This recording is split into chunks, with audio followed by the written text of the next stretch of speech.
আসসালামু আলাইকুম। আজকে আমরা ক্লসিয়াস ক্লাপেরন সমীকরণটি প্রতিষ্ঠা করার চেষ্টা করব। ক্লসিয়াস ক্লাপেরন সমীকরণ প্রতিষ্ঠা করতে গেলে আমাদের দুইটি দশা নিতে হবে। ধরে নিলাম এ একটা দশা, বি একটা দশা, বা এমনও হতে পারে যে আমাদের দশা দুটি দশা, তরল থেকে বাষ্প বা কঠিন থেকে তরল, এইরকম কোনো একটা দশা নিলাম।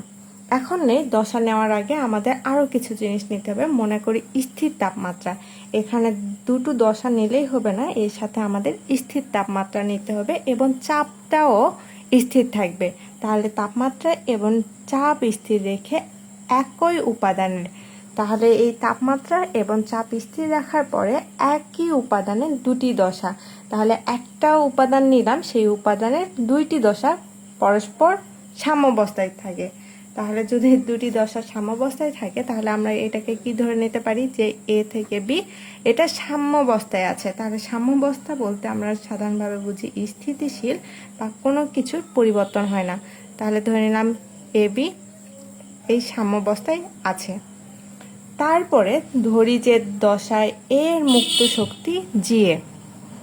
আমরা মুক্ত শক্তি সাধারণভাবে প্রকাশ করি কি দ্বারা? জি এ দ্বারা প্রকাশ করি, তাই না? তাহলে এই যে দশা এ ধরে নিলাম, কারণ আমরা প্রথমে দুটো দশা ধরে নিয়েছি, একটা এ দশা আর একটা বি দশা। তাহলে এর মুক্ত শক্তি যেহেতু জি দ্বারা প্রকাশ করি, সেহেতু এ দশা যেহেতু আমরা এটাকে কি লিখতে পারি? জি এ। এবং দশা বি এর জন্য মুক্ত শক্তিকে আমরা জিবি দ্বারা প্রকাশ করতে পারি। এখন সাম্যাবস্থা যদি আমরা ঠিক রাখি, কারণ আমাদের প্রথম সমীকরণ যেটা ছিল সেখানে আমরা বলেছিলাম যে সাম্যাবস্থায় রয়েছে, তাহলে আমাদের সাম্যাবস্থাকে কি করতে হবে? ঠিক রাখতে হবে। তাহলে সাম্যাবস্থা যদি আমরা ঠিক রেখে স্থির তাপমাত্রা এবং চাপে এক মূল একে বিতে রূপান্তরিত করা হলে মুক্ত শক্তির পরিবর্তন, তাহলে মুক্ত শক্তির কি ধরনের পরিবর্তন হবে? আমরা এখানে কি কি কাজ করলাম? তাপমাত্রা এবং চাপটাকে আমরা স্থির রাখলাম। তাহলে দশা আগে আমরা মুক্ত শক্তির পরিবর্তনটা কি ধরনের আসবে সেটা দেখি। ডেল জি, যেহেতু মুক্ত শক্তির পরিবর্তনকে আমরা কি দ্বারা প্রকাশ করি? ডেল জি দ্বারা প্রকাশ করি। এখানে আমাদের স্থির অবস্থায় থাকবে কি? তাপমাত্রা এবং চাপ।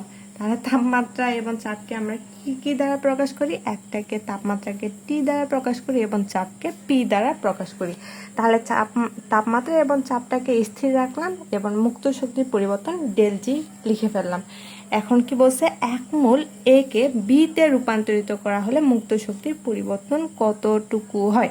যদি আমাদের এ থেকে বিতে বা এ কে যদি আমরা বিতে রূপান্তরিত করতে চাই, তাহলে আমাদের কি করতে হবে?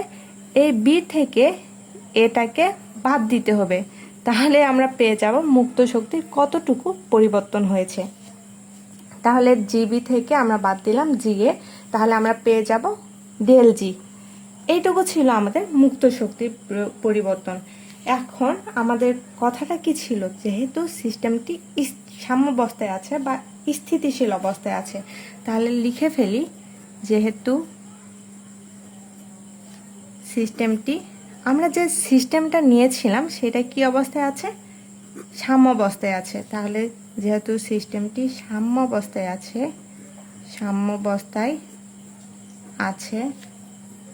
তাহলে আমাদের এই যে ডেল জি এর মান কত হবে? 0 হবে না, কারণ এটা তো কোনো ধরনের পরিবর্তন হয় নাই, যে অবস্থানে ছিল সেই অবস্থানেই আছে। তাহলে আমরা বলতে পারি যে ডেল জি তাপমাত্রা স্থির এবং চাপ স্থির, ডেল জি এর মান কত হবে? 0 হবে, কারণ এটা সাম্যাবস্থায় আছে। এখন ডেল জি এর মান আমরা কি কি পেয়েছিলাম? জিবি এবং জিএ।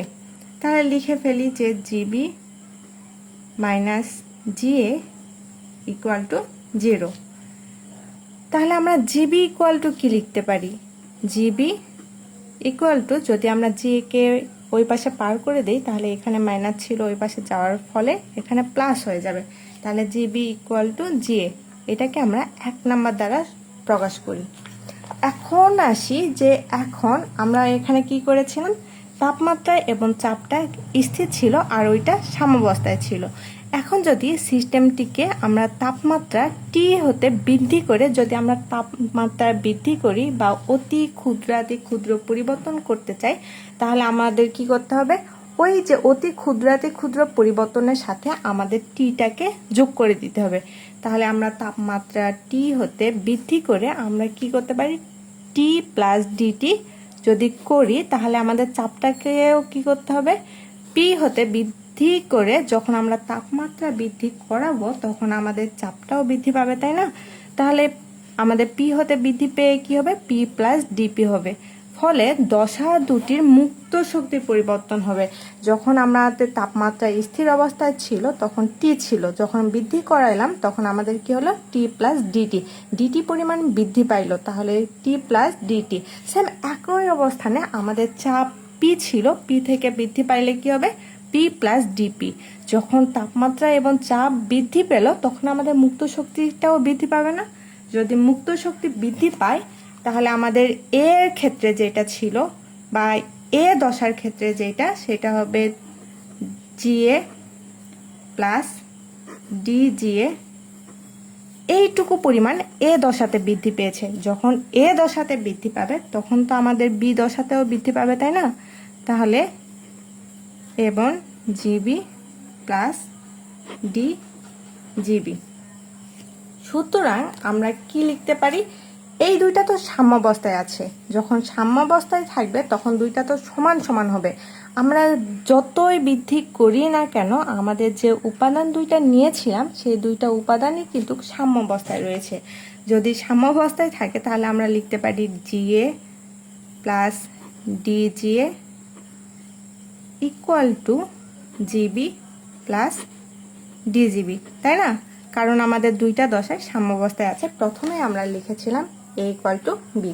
সেম একইভাবে আমরা এখানে লিখে ফেললাম GA plus DGA equal to GB plus DGB. সুতরাং GA plus DGA equal to আমরা জিবির পরিবর্তে কি লিখতে পারি, জিএ লিখতে পারি না, কারণ সমীকরণ 1-এ আমরা বের করেছিলাম জিবি ইকুয়াল টু জিএ। তাহলে আমরা জিবি এর জায়গাতে কি বসাই দিব, জিএটা বসিয়ে দিব। তাহলে জিএ প্লাস ডি জিবি, এখানে আমরা লিখতে পারি যেহেতু জিএ ইকুয়াল টু জিবি, তাহলে আমরা এই পাশে ডি জিএটা রেখে দেই এবং এই জিএটাকে ওই পাশে পার করে দেই। এখানে কি ছিল, প্লাস ছিল, তাহলে এই পাশে যাওয়ার পরে আমাদের কি হবে, মাইনাস হয়ে যাবে, GA minus GA plus DGB. এই জিএ যদি কেটে যায় তাহলে আমাদের এখানে থাকবে কি, ডিজিএ ইকুয়াল টু ডিজিবি। এটাকে আমরা 2 নম্বর সমীকরণ দ্বারা প্রকাশ করি। তারপরে আসি পরবর্তী অবস্থায়। পরবর্তী অবস্থাটা কি, সিস্টেমে দশা পরিবর্তনের জন্য সম্প্রসারিত বা সংকোচনজনিত কাজ ছাড়া অন্য কোনো কাজ করা যায় না। আমরা যখন সিস্টেমের দশা পরিবর্তন করছি তখন সম্প্রসারণজনিত বা সংকোচনজনিত বৃদ্ধি পাওয়া বা আমাদের সংকোচন কমিয়ে আনা জনিত কাজ ছাড়া অন্য কোনো কাজ আমরা করতে পারবো না। সেহেতু আমাদের গিবস মুক্ত শক্তি বা গিবস হেলমসের একটা সমীকরণ ছিল। সুতরাং গিবস হেলমস সমীকরণ হতে গিবস হেলমস সমীকরণ হতে গিবস হেলমস সমীকরণটা আমাদের কি ছিল, D G equal to V D P minus S DT.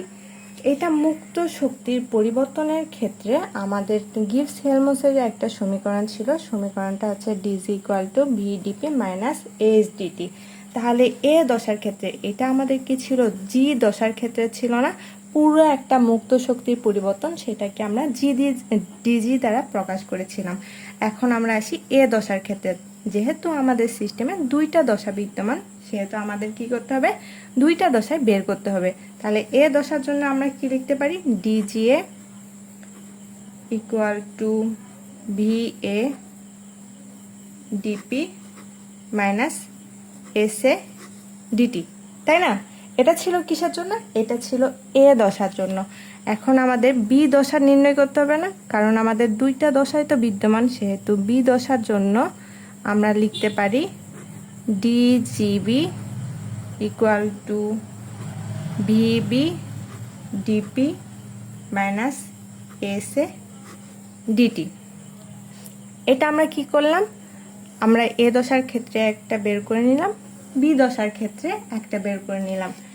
এখন আমরা একটা সমীকরণ জানি, 2 নম্বর সমীকরণ। 2 নম্বর সমীকরণটা আমরা বের করেছিলাম ডিজিএ ইকুয়াল টু ডিজিবি। তাহলে আমরা এখানে কি কি বের করেছি, ডিজিএ আর ডিজিবি বের করেছি। তাহলে 2 নম্বর সমীকরণে আমরা এই মানটা বসিয়ে দিব। লিখে ফেলি যে 2 নম্বর সমীকরণে ডিজিএ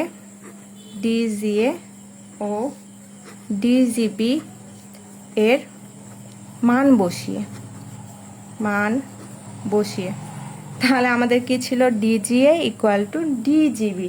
তাহলে আমাদের ডিজিএ এর মান কত, V A D P minus S A D T. আর আমাদের ডিজিবি এর মান কত, V B DP minus S A D T. এখন আমরা এখান থেকে কি করতে পারি তোমরা একটু দেখো তো। এখানে আমাদের আছে ভিএডিপি আর এখানে আছে ভিবিডিপি। তাহলে আমরা এই আয়তনগুলোকে এক জায়গাতে নিয়ে আসি আর এন্ট্রপিটা বা এসটাকে আমরা এক পাশে নিয়ে যাই। তাহলে আমাদের কি আসবে দেখো তো, V A DP minus V B D P equal to, এই পাশে আমাদের কি আসবে, এ পাশে ভুল হয়ে গিয়েছে, এস বি ডিটি। এই পাশে মাইনাস ছিল, এই পাশে যাওয়ার পরে আমাদের প্লাস হয়ে যাবে। তাহলে S A D T minus S B D T. তাহলে আমরা এখান থেকে কি কমন নিতে পারি, ডিপি কমন নিতে পারি, এখান থেকে আমরা ডিটি কমন নিতে পারি। তাহলে কমনটা নিয়েই ফেলি। ডিপি যদি আমরা কমন নেই তাহলে এই পাশে থাকবে ভি এ মাইনাস ভিবি, আর ওই পাশে আমাদের যদি ডিটি কমন নেই তাহলে আমাদের থাকবে S A minus S B. এখন আসি আমাদের মুক্ত শক্তির যে পরিবর্তনটা ফার্স্টে লিখেছিলাম সেইটার ক্ষেত্রে। মুক্ত শক্তির পরিবর্তনটা কোথায় দেখো তো, এই যে del G equal to G B minus G A, এটা ছিল মুক্ত শক্তির পরিবর্তন। শেষ দশা থেকে যদি আমরা প্রথম দশা, শেষ দশাটা কি জিবি এবং প্রথম দশা জিএ, শেষ দশা থেকে যদি আমরা প্রথম দশা মাইনাস করি বা বিয়োগ করি তাহলে আমরা ডেল জি এর মান বা মুক্ত শক্তি পরিবর্তনের মান পেতে পারি। কিন্তু এখানে আমাদের আছে প্রথম দশা থেকে শেষ দশা, এই জন্য আমরা কি করব, মাইনাস কমন নিব, বা মাইনাস যদি কমন নেই ডিপি আর এখানে ভিবি মাইনাস ভিএ। সেম একইভাবে এই পাশে আমরা কি করব, মাইনাস কমন নিব, নেওয়ার ফলে এসবি মাইনাস এসএ লেখা যায় তো, তাই না। এখন দেখো তো এই মাইনাস আমরা কেটে দিতে পারি না। তাহলে আমাদের এই পাশে যদি ডিটিটা নিয়ে আসি তাহলে ডিপি বাই ডিটি, আর ওই পাশে আমাদের থাকবে S B minus S A divided V B minus V A. এখন আমরা এস ইকুয়াল টু কি জানি, এন্ট্রপি জানি। আর এন্ট্রপি এস ইকুয়াল টু আরেকটা সূত্র জানি, কিউ বাই টি। মানে স্থির চাপে বা স্থির তাপমাত্রায় আমাদের এনথালপির কতটুকু পরিবর্তন হচ্ছে, স্থির তাপে আমাদের এনথালপির কি ধরনের পরিবর্তন হচ্ছে, এইটা দ্বারা আমরা এটা বুঝে থাকি। তাহলে S equal to Q by T, তাপমাত্রা ডিভাইডেড তাপ, তাই না।